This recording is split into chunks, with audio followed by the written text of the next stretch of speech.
देखिए, एक सवाल ये है, आपसे इतने ज्यादा सवाल पूछे जा चुके, बल्कि मैं ये कहूंगा कि शायद आपको जो एक हम लोग सुनते थे जूलियस सीजर के लिए, लेकिन आपके लिए एक नई का मैंने थोड़ा सा उसको चेंज किया है। माफी चाहूंगा कि मैं आई, मैंने देखा और मैं छा गई। मीडिया की इतनी अटेंशन आपको कैसी लग रही है?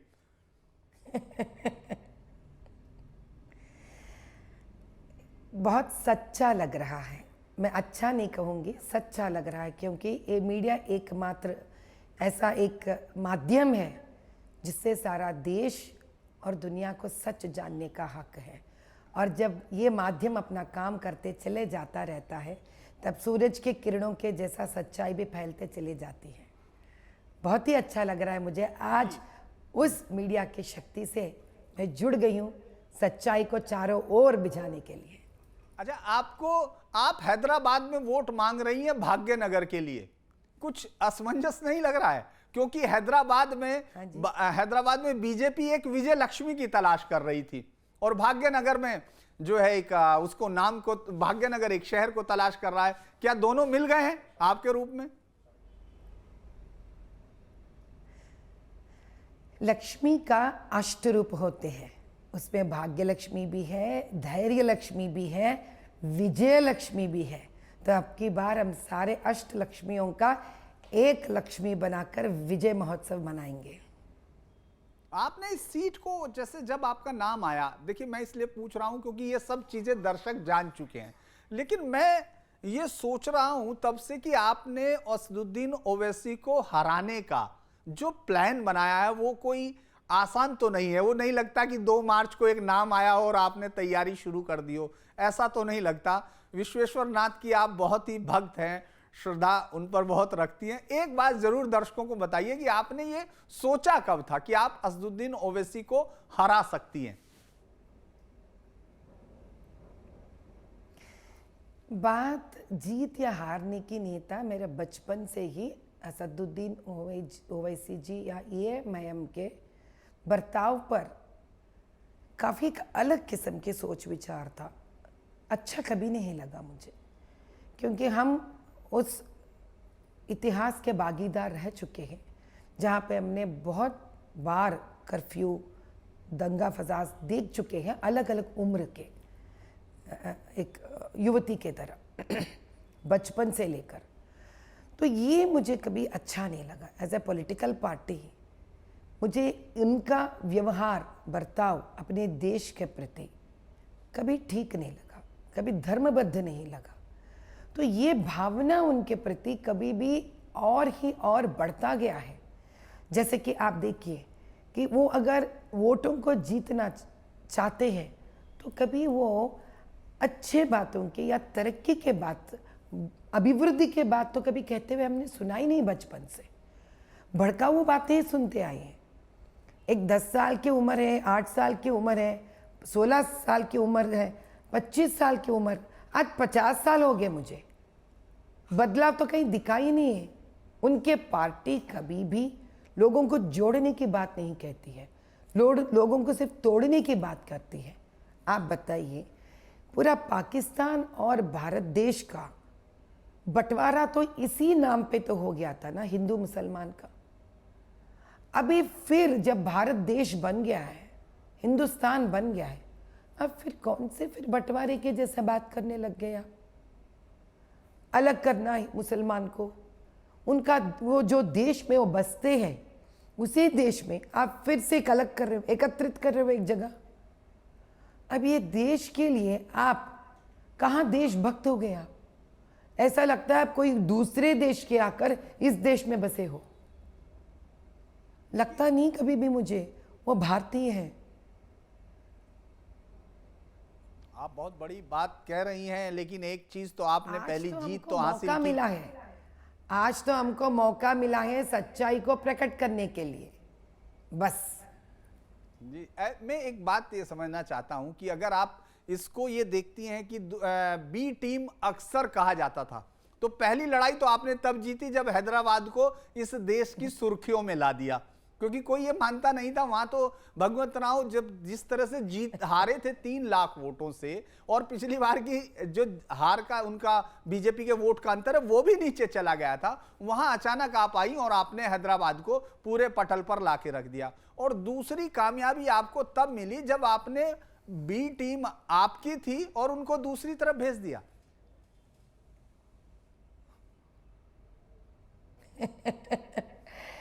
भैया मैं आपसे एक ही बात कहूंगी, वैसे तो असद जी को हक तो बनता है ना पूरा देश में कहीं पे भी जाकर अपने उम्मीदवार को खड़ा करने के लिए, बनता है नहीं बनता है। अभी मैं उनके तरफ बात करूंगी, असद जी के तरफ बात करूंगी मैं। अरे जहाँ चाहे वो जा सकते हैं, उम्मीदवारों को ठहरा सकते हैं। अरे ये तो जाति हो गया, उनके पीछे पड़ जाएंगे और कहेंगे आप बी टीम हो बी टीम हो। अरे उनको सांस लेने दीजिए भाई, जहाँ जाइए वहाँ चाहते हैं जाने दीजिए, उम्मीदवार को खड़ा करने दीजिए। जहाँ वो ठहर रहे हैं वहाँ कांग्रेस भी ठहर रही है, वहाँ पे भाजपा भी ठहर रही है। अरे उनके वोट तो काटने वाले कांग्रेस हैं, उनका आपस का प्रॉब्लम है जहाँ जहाँ वो जाते हैं। अभी वैसे तो उनका ही तो कहना है ना भैया कि मुसलमान हमको वोट नहीं देते हैं, तो कौन से वोट को तोड़ रहे बताइए आप। हमारे तो जो भाजपा को डालना है वो भाजपा को डाल रहे। अच्छा वो बी टीम तब बन सकते हैं अगर वो उनके वोट्स भी हमको दे दे रहे। वो बी टीम कैसा हो सकते हैं हमारे लिए, वो थोड़ी हिंदुओं के वोट छीन रहे, या मुसलमान वैसे कभी हमको डालते नहीं है, वो उन्हीं का कहना तो है। अभी मैं कहती हूं वो कांग्रेस का बी टीम है, तो आपने क्योंकि कांग्रेस अब को और तक उनको एक हैदराबाद साथ में लाके खड़ा कर उम्मीदवार दिया। को खड़ा नहीं किया कांग्रेस ने। हाँ तो बताइए हमारे अभी पार्लियामेंट कॉन्स्टिट्युएंसी में आज तक तो वो लोग उम्मीदवार को नहीं ठहरा है। बताइए क्यों? नॉमिनेशन का भी दिन नजदीक पड़ गए, आज तक कांग्रेस से कोई उम्मीदवार बाहर नहीं निकला।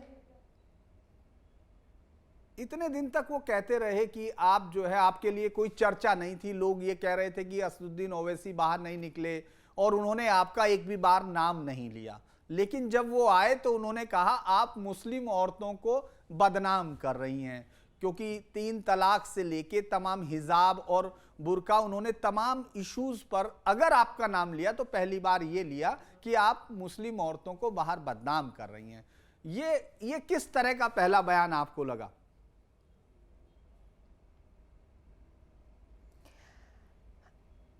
जरा सोच समझकर समझदारी से एक बैरिस्टर बात करने का उम्मीद करती हूँ मैं। वो कहते हैं मैं मुसलमान औरतों को बदनाम कर रही हूँ, तो उसका वजह भी तो कुछ बोला होगा ना उन्हें। अभी मैं बताऊंगी कि असदुद्दीन जी इस देश के ही नहीं है, यहाँ के सिटीजन नहीं है, तो लोग समझेंगे ना क्या पागल बता रही है ये औरत, क्या बात कर रही है, मन में माए जैसा बात कर रही है। तो मैं भी वही कहूँगी, क्या कहकर मैंने बदनाम किया औरतों को? ये कहकर कि उन सारे ट्रिपल तलाकों पर जिन औरतों का जिंदगी बर्बाद हो रही है उनको बचाना हमारा जिम्मेदारी बनता है, उनका सहायता करना हमारा जिम्मेदारी बनता है। मैं 5 साल पहले यही हैदराबाद से तकरीबन 1 लाख रुपए का फंड मैंने दी थी सारे उन औरतों के लिए जो ट्रिपल तलाक के हवस हो गए थे। अब बताइए मैं पैसा देकर उल्टा उनको बदनाम कर रही हूँ, उनके घर राशन पहुंचा कर उनको बदनाम कर रही हूँ, उनको मेडिकल कैंप्स कर फ्री मेडिसिन देकर बदनाम कर रही हूँ। 1008 नॉर्मल डिलीवरीज फ्री देकर बदनाम कर रही हूँ मुसलमान औरतों को। ऐसा भी कोई बदनाम करता है भैया तो पहले हमको सबको जानना चाहिए। असदुद्दीन जी का तो अलग ही एक तरीका है जीवन जीने का, ये मुझे नहीं पता।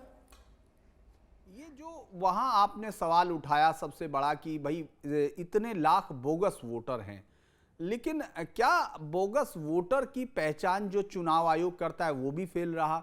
बीच में सरकारें अलग अलग राज्य सरकार है, हालांकि आपका ये बात बिल्कुल सही है कि राज्य सरकार पे ओनस आता है क्योंकि उनके ऑफिसर्स वहां जाते हैं, लेकिन फिर भी आपको लगता है कि 84 से जो परिवार वहां जीतता रहा हो उसका कोई ना कोई फुटहोल्ड तो होगा वहां?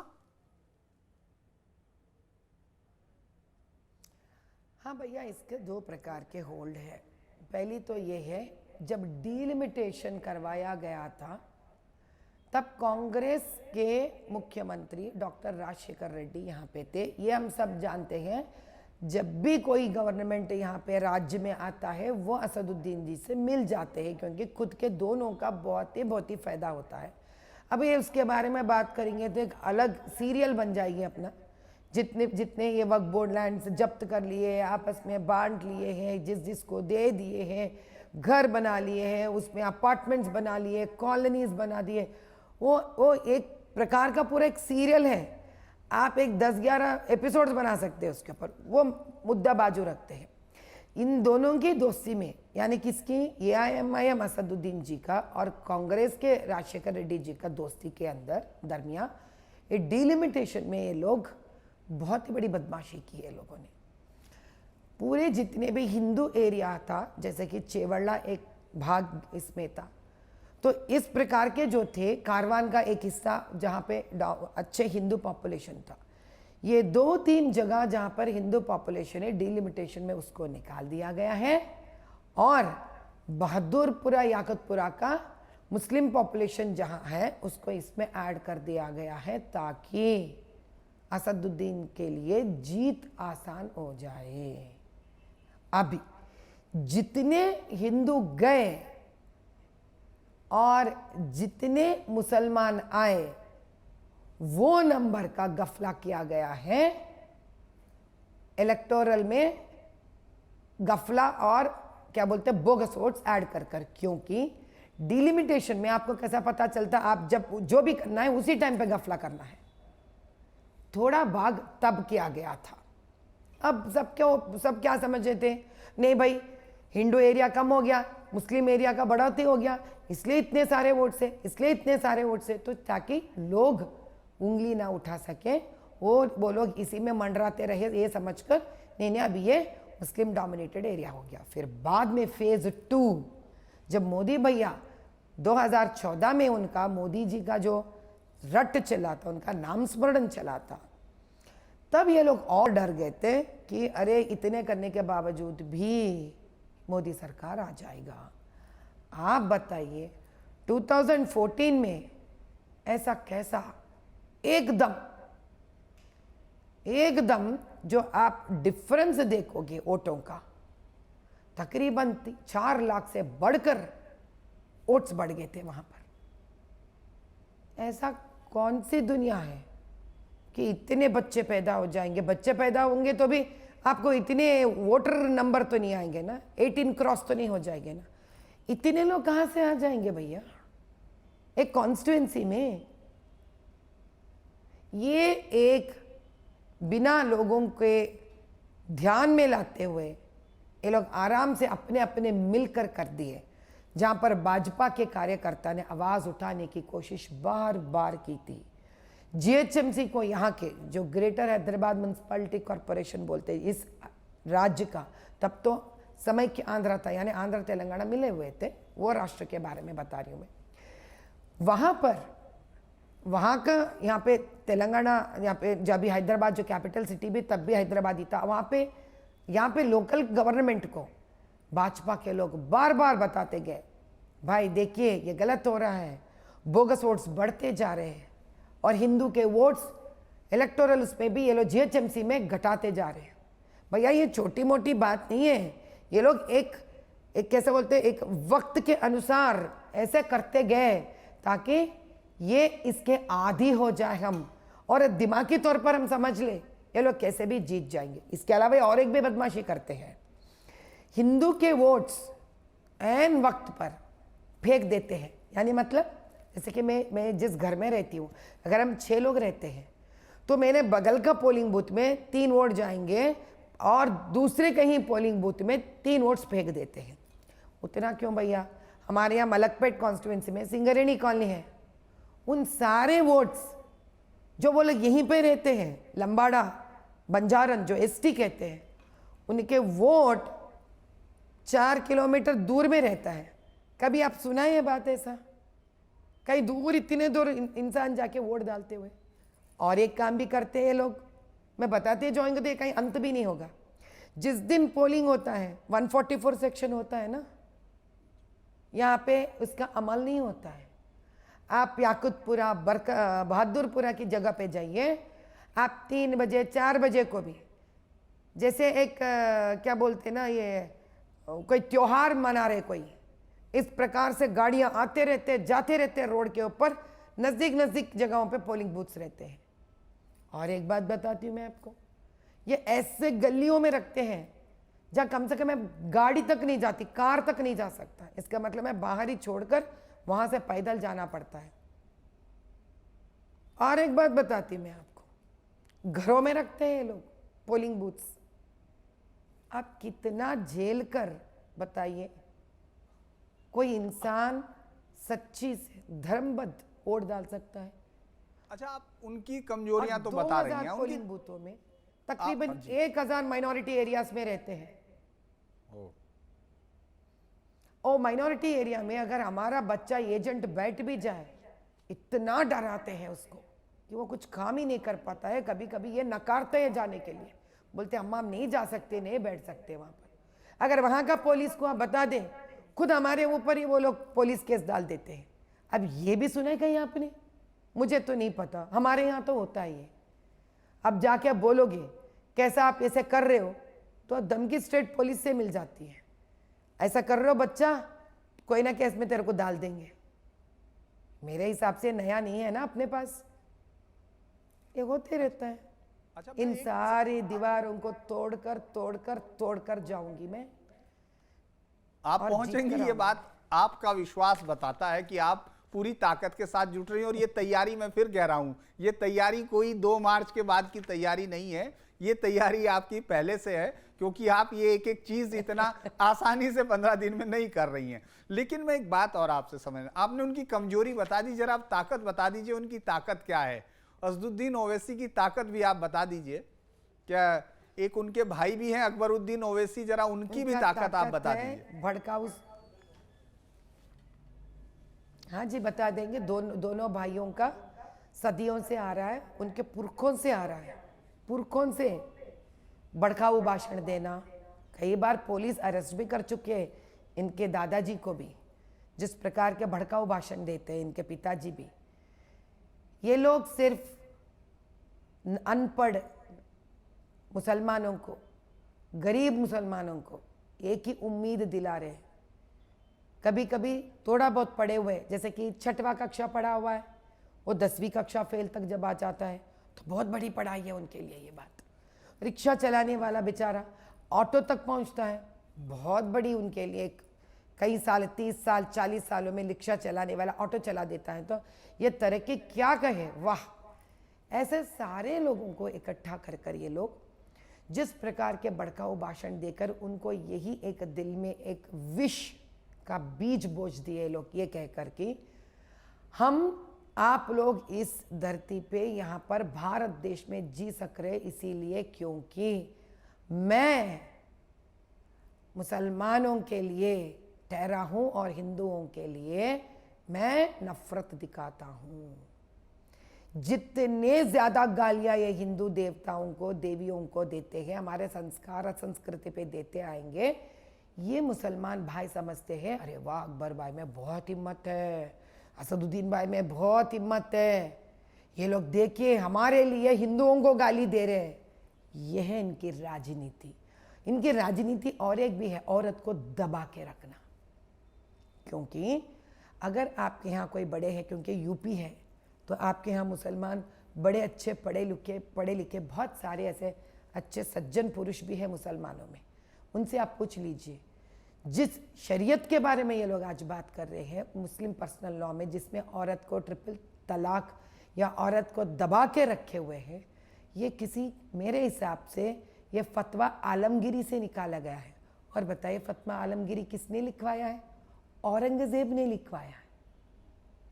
कैसे लिखवाया औरंगजेब ने? एक 500 लोगों को अरब से लेके आकर, एक 100 लोगों को इराक से लेके आकर, एक 100 लोगों को पाकिस्तान के उस गढ़ के वहां से लेके आकर, पता नहीं कहां कहां से लोगों को, मर्दों को लेके आकर बिठाकर औरतों को तबाह करने के लिए फतवा पढ़ लीजिए, कोई पढ़ सकते हैं तो पढ़वाइए कोई मुसलमान ऐसे सज्जन महापुरुष से जिनको समझ में आता है। इंग्लिश में उसके अंग्रेजी में ट्रांसलेशंस भी है। आप जितने चाहिए उतने औरतों को शादी कर लीजिए, औरतों को दबा कर रखिए, कुचल कर रखिए, उनको कोई भी हक नहीं देना। ये तो फतवा आलमगीरी से निकला है ना, इसको मानते हैं लोग। जाके 21वीं सेंचुरी में 21वीं शताब्दी में इतना तरक्की कर कर आगे निकल जा रही है। सऊदी अरेबिया में खुद लोग मान रहे हैं कि औरत को मिस सऊदी अरेबिया बनना चाहिए। आप ऐसे बात करते हो कि निकाह रखकर आप वोट डालने जाकर अपना सूरत दिखाना नहीं चाहते हो, तो वो वोटर आईडी कार्ड कैसा बना लिया आपने बिना सूरत दिखाए? वो आधार कार्ड कैसा बना लिया आपने बिना सूरत दिखाए? अब मैं ये बात पूछती हूं तो मैं बदनाम कर रही हूं? अच्छा, आप मुझे और एक बात बताइए, सारा भारत देश में क्या लेडीज गए क्या फोटोग्राफर्स आधार कार्ड का फोटो खिंचाने के लिए, खींचने के लिए? बताइए आप, ये सवाल के पास अगर जवाब है तो आप। पूरे मुसलमान 70 करोड़, क्या मुसलमान औरतों का फोटो सिर्फ मुसलमान लेडी ही खींची थी क्या आधार कार्ड बनाने के लिए, वोटर आईडी बनाने के लिए? ये सवाल हम पूछते हैं, सच को बाहर निकालते हैं तो उनको खटकेगी ना भैया, क्यों वो लोग इसका गलत इस्तेमाल कर रहे हैं। आपने रिक्लेम आवर टेम्पल से शुरू किया, आपका लोपामुद्रा चैरिटेबल ट्रस्ट है, उसके अलावा लथा फाउंडेशन है, वो सब थे, लेकिन आपका रिक्लेम आवर टेम्पल्स जो था, जिसमें आपने उन तमाम मंदिरों को जाकर दोबारा से उनमें पूजा शुरू कराई जो 150 साल 200 साल 300 साल पुराने, और वहां कोई जाता नहीं था।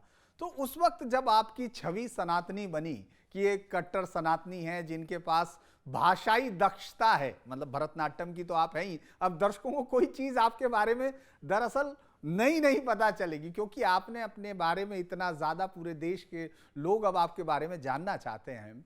भरतनाट्यम में आप दक्ष हैं, रिक्लेम आवर टेम्पल से आपने शुरू किया, सनातनी छवि और भाषा ही आपकी ताकत है, भाषा आप हिंदी भी इतनी अच्छे से बोल रही हैं।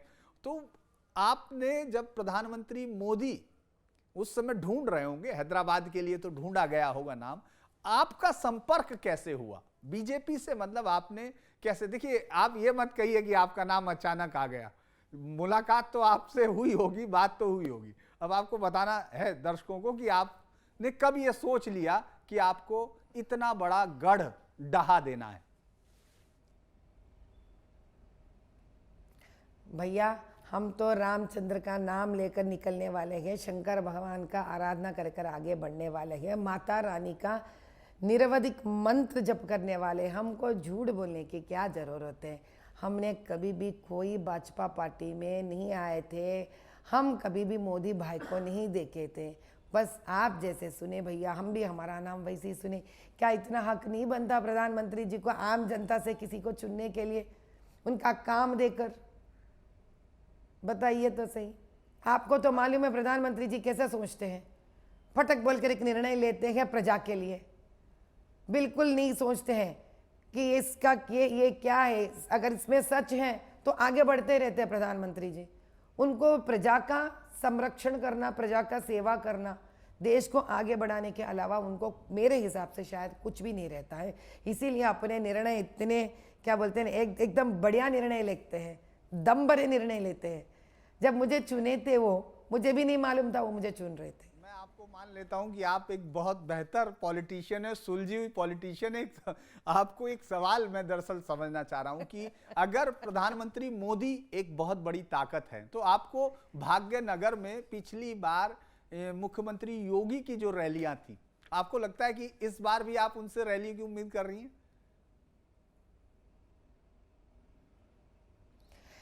भैया, जब बड़े कुछ काम और दायित्व देते हैं तो हम जैसे उम्मीदवारों का जिम्मेदारी यही बनता है कि हम अपना काम करते निकल जाना चाहिए। जिन प्रधानमंत्री को इतना ज्ञात है कि हमें टिकट देना चाहिए, तो उनको भी मालूम होगा कि योगी भाई को भी जाना है, किसको भी जाना है। हाँ, अगर हम चाहते हैं तो सबको चाहेंगे। हमारा चाहत तो ऐसी ही इतनी बड़ी हो जाएगी। हम मोदी भाई को भी चाहते हैं, योगी भाई को चाहते हैं, अमित भाई को चाहते हैं, हम नड्डा भाई को चाहते हैं, हम चाहते हैं ये सब लोग आ जाए यहाँ पर। लेकिन क्या, कब, कैसे करना है, ये प्रधानमंत्री बहुत अच्छी तरह से जानते हैं। हम उनके ऊपर किसी प्रकार का दबाव नहीं डालना चाहते हैं। हम अपना कर्तव्य निभाते आगे बढ़ेंगे, यही हमको दायित्व दिया गया है। हम ये करते जाएंगे 100% माता रानी का नाम लेकर। अब इसके लिए क्या जोड़ना है, क्या करना है, बड़े हैं, पूजनीय हैं, प्रधानमंत्री स्वयं जानते हैं। अच्छा, मैं आपके सामने कुछ एक हार्ड बात ये तो आपकी हौसले की बात हो गई, ये आपके काम जो आपने किए उनकी बात हो गई, लेकिन एक हार्ड क्वेश्चंस मैं आपके साथ करता हूं कि अगर आप मलकपेट में जाते हैं तो 2009 से एआईएम एमआईएम लगातार जीत रहा है, करवान में जाते हैं 99 से लगातार जीत रहा है, गोशा महल एकमात्र सीट है जहां राजा सिंह 2014 से उस सीट को बीजेपी के लिए दिए हुए हैं। इसके बाद चार मीनार में तो आप 1967 से बीच में कुछ एक आते हैं, उसके बाद से लगातार इस फैमिली का कब्जा है, अगर मैं एआईएम नहीं कहता हूं। 1999 से चंद्रायन गुट्टा में ये कब्जा है, 64% वोट उनके पास थे। 94 से याकूतपुरा में है, 2009 से बहादुरपुरा में है। बीजेपी को कहीं 13% वोट है, कहीं 10% वोट है। ये जो इतना बड़ा आपके अगेंस्ट गणित है, उसको सुलझाने के लिए आपके पास क्या है, उसको कैसे सुलझाएंगी? ये बहुत बढ़िया सवाल आपने किया है। अभी 10 साल पहले कांग्रेस ही तो था अपने पास। अभी क्या है कि ये 10 सालों में जिस प्रकार के मोदी भाई ने कितने ही सारे अच्छे कार्यक्रम करे थे, योजनाएं लाए थे, मुसलमान औरतों के लिए इंस्टेंट ट्रिपल तलाक रद्द करवा दिए हैं, यूसीसी लेके आना चाह रहे हैं, तो इन सारे अच्छे काम के वजह से पूरे भारत देश में, एकमात्र ऐसा लोकसभा नहीं है, हैदराबाद का पूरा भारत देश में एक नया सोच विचार मुसलमानों में आगे आया है। दूसरी बात यह है कि हिंदुओं में भी एक हिम्मत जागृत हो गई है। अभी आप 2023 यहाँ का लोकल असेंबली का देखिए, एआईएमआईएम का परसेंटेज घटा है और पूरा तेलंगाना में हमारा परसेंटेज बढ़ गया है। इससे पता चलता है कि अब की बार इलेक्शंस उनके लिए बहुत मुश्किल हो जाएगी। तो आपने पसमानदा, मुस्लिम महिला और हिंदू वोट, ये एक अपना गणित बनाया है। शिया को भी अपना गणित बनाया, बोरा कम्युनिटी को भी अपना गणित बनाया, अहमदियों को भी अपना गणित बनाया है, आगा कम्युनिटी को भी अपना गणित बनाया है। 55 में हिंदू से जो मुसलमान बनाए गए थे उनका भी हमने गणित बना लिया है। जो ट्राइबल्स हैं जो मुसलमान बने उनका भी हमने गणित बना लिया है। जो सुन्नी में अपने दरगाह बनाकर जिन दरगाहों का वक्फ बोर्ड का लैंड खींच लिए ये लोग, उनको भी हमने अपने गणित में बना लिया है। सारे हिंदू तो हैं ही अपने गणित में। अब आप बताइए। आपके पास जीत का गणित बड़ा है। असद जी और अकबरुद्दीन जी जो छोड़कर हमने सभी को अपना गणित बना लिया। हाँ जी। अच्छा, अगर वो भी वोट डालते हैं हमारे लिए तो उनको भी ले लेंगे अपने गणित में। धमकी क्यों मिल रही है? वो कह रहे हैं उनको धमकियां मिल रही हैं और वायु श्रेणी की सुरक्षा आपको मिल रही है, डर उनको लग रहा है।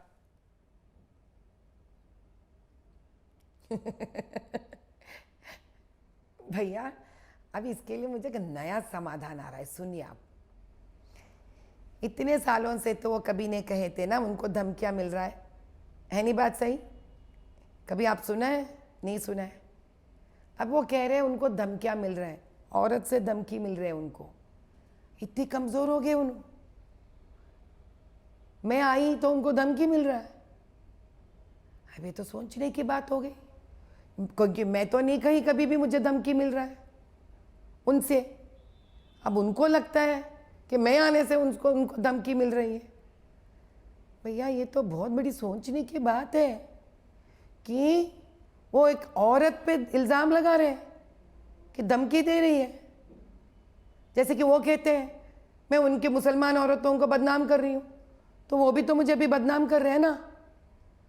तो इसके बारे में तो अभी सोचना पड़ेगा कि वो हिंदू औरत को बदनाम करेंगे कि धमकी दे रही कहकर। धमकी तो मुझे कहना चाहिए, क्योंकि वो तो किसी को अपने गढ़ में आने तक नहीं देते हैं ना कैंपेनिंग करने के लिए। हमारे शहजादी को जो पिछले बार जब वो इलेक्शन पे ठहरी थी तो पत्थर फेंका गया वो औरत के ऊपर। कांग्रेस के जो एमएलएज वहाँ पे आए थे इसके बहुत पहले, जब वहाँ पे कैंपेनिंग करने के लिए, उनका कार रोका गया, उनको मारा गया। टीआरएस के मुसलमान एमएलए आए तो उनको भी मार दिए वो लोग, डंडी से मारे, पत्थर से मारे। अभी कौन किसको दे रहे साहब धमकी? हम तो उनसे हिम्मत वाले निकले, कम से कम कह तो नहीं रहे धमकी दे रहे कोई हमें। हम अपने काम करते निकल जा रहे, कम से कम हम कैमरा के सामने तो नहीं कह रहे, जो भी है सहन ले रहे हम। लेकिन वो कहते हैं हम धमकी दे रहे, हमको बदनाम करने निकले। अब तो लोगों को ही समझना चाहिए ये बात। हम क्या आखिरी सवाल है कि कितने बड़े हैं वो वोटों से, एक आखिरी सवाल है, और सवाल के बाद मैं एक आपकी 2 लाइनें जरूर सुनना चाहूंगा, अक्सर जिस भजन को आप सबसे ज्यादा पसंद करती हैं। लेकिन सवाल पहले ये है कि आप कितने वोटों से जीत रही हैं? आज तक तो 1,50,000 तो ठीक है आपके लिए, और एक 10,000 बढ़ा देते, 1,60,000। आप जीत इस तरह से जीत बढ़ा है रही हैं कि भैया, मुझे लग जीत रहा है कर कि दिखा देंगे हम। जी, एक आपका जो सबसे पसंदीदा भजन है, अगर आप गुनगुना सकें दर्शकों के लिए तो शायद अच्छा लगेगा सबको। वैसे तो मुझे बहुत हर भजन बहुत पसंद है, लेकिन अब तक शंकर भगवान का गाया नहीं हमने, तो आज शंकर भगवान का गा लेते हैं। जय जय शंकर हर हर शंकर, जय जय शंकर हर हर शंकर। शंभो शंकर सांब सदा शिव, शंभो शंकर सांब सदा शिव। जय जय शंकर हर हर शंकर, जय जय शंकर हर हर शंकर। काशीनाथा शंभो शंकर, काशीनाथा शंभो शंकर। पार्वती पते शंभो शंकर, पार्वती पते शंभो शंकर। जय जय शंकर हर घर शंकर, शंभो शंकर सांब सदा शिव, शंभो शंकर।